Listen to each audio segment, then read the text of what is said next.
Mountbatten-Windsor's decade-long tenure as Britain's trade envoy didn't end quietly. It collapsed under the weight of scandal. For 10 years, he operated at the heart of the UK's global business diplomacy, forging relationships with ministers, billionaires, and world leaders. But mounting outrage over his association with convicted sex offender Jeffrey Epstein made his position untenable.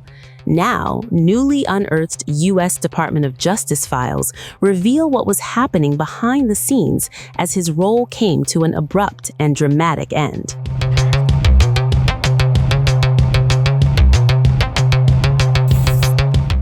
According to emails released by the U.S. Department of Justice, convicted financier Jeffrey Epstein was actively corresponding with associates as news broke that Andrew had stepped down. In one striking message dated July 21, 2011, Epstein wrote, "I assume he knows that this is Charles' doing." The email was reportedly in response to a message that read, "Lots of TV coverage on PA and always big feature on you. Insane." Sources cited within the DOJ document cache indicate that PA referred to Andrew.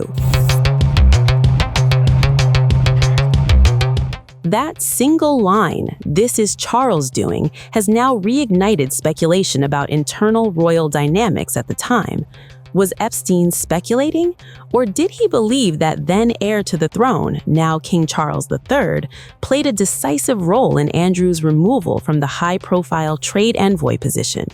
The palace has never publicly acknowledged internal pressure over the resignation, but the timing is unmistakable.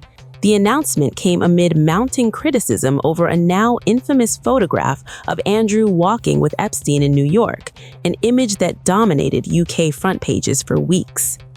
The 3 million documents released by the U.S. Department of Justice provide fragments of conversations that paint a picture of urgency and damage control. In another email from that same day, Epstein reportedly wrote, "I'm sure this is good for him. He will now be free." Later, he forwarded a news article about the resignation to longtime associate Ghislaine Maxwell. Maxwell allegedly replied with a simple question, "Why?" Epstein's response, "I think he wants to make money." Those exchanges, embedded within DOJ files, suggest Epstein was closely monitoring every development. At the time, Andrew's role was considered strategically important.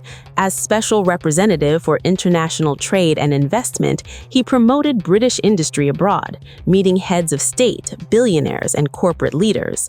But critics had long questioned his judgment, particularly after Epstein's 2008 conviction in the United States for sex offenses involving a minor. Despite that conviction, Andrew maintained contact, a decision that would later haunt him publicly and politically. Fast forward to the present, and the controversy has escalated dramatically. Andrew Mountbatten-Windsor was arrested on suspicion of misconduct in public office on his 66th birthday. After 11 hours of questioning at a police station in Aylsham, Norfolk, he was released under investigation. According to UK media reports, he has since remained out of public view, reportedly staying at the Sandringham estate. The arrest has thrust the Epstein saga back into global headlines, this time with direct legal consequences. Last week, in an official statement, King Charles III addressed the unfolding investigation. He stated that Buckingham Palace would support authorities fully if approached, saying the law must take its course and that it would not be appropriate for him to comment further while the process continues. That statement, issued amid renewed scrutiny, signals the monarchy's attempt to distance itself institutionally from the legal storm.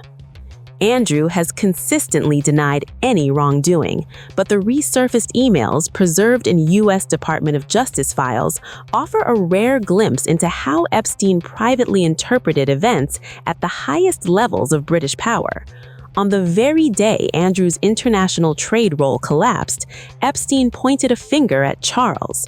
15 years later, that single sentence is once again making waves, raising fresh questions about what was said behind palace doors, and who really decided that July day would mark the beginning of Andrew's public fall.